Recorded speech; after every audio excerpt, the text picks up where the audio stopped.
Timor-Leste tem efeito macas husi alteração climática e a decada rua ikusne. Também, dela barak acontece inundação boat.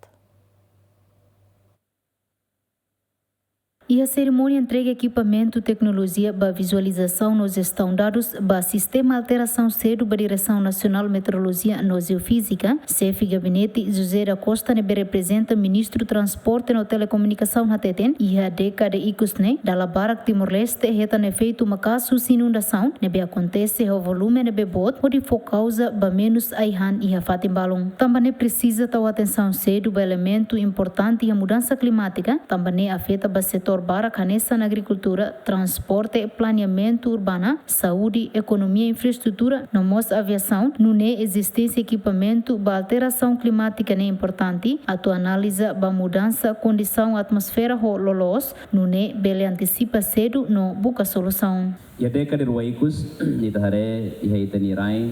e a efeitos negativos no desafio siranave causa a alteração climática. Entre siranave kita considera nesse desafio no impacto sira,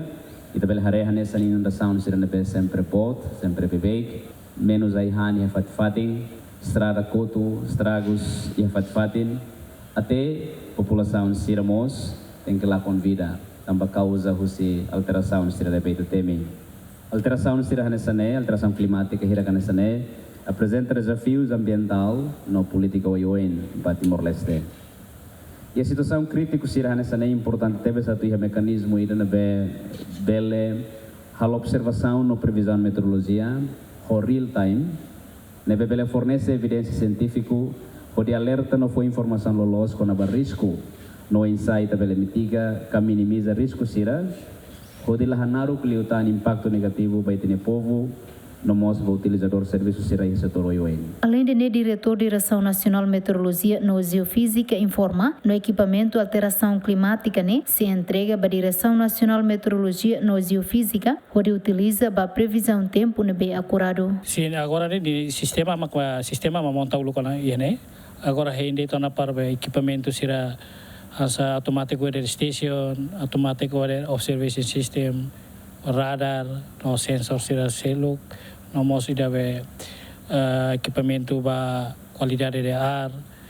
nesse monta tempo badak nelaran, nune dado sira se conecta maiha itania server nebe mako ita o si parte raim se no verona maita, no se tama iha ba Centro Nacional ba previsão tempo nia, hodi bel sira analisa dados serne, no depois maksira fossaiba público vai ninia resultado. Equipamento alteração climática nebe entrega husi remis ba Direção Nacional Meteorologia no Geofísica se instala em município Baucau, Manofahi, no rua Iha Covalima, nebe se instala Iha Aeroporto Bobonaru, Ermera, Liquiçá, Manatuto, no Atauro. No Iha tina ne Direção Nacional Meteorologia no Geofísica se instala radar tolo Iha área específico no ne bele cobre território nacional Hanessa Niha Dili, parte leste no sul. Equipa cobertura, GMN.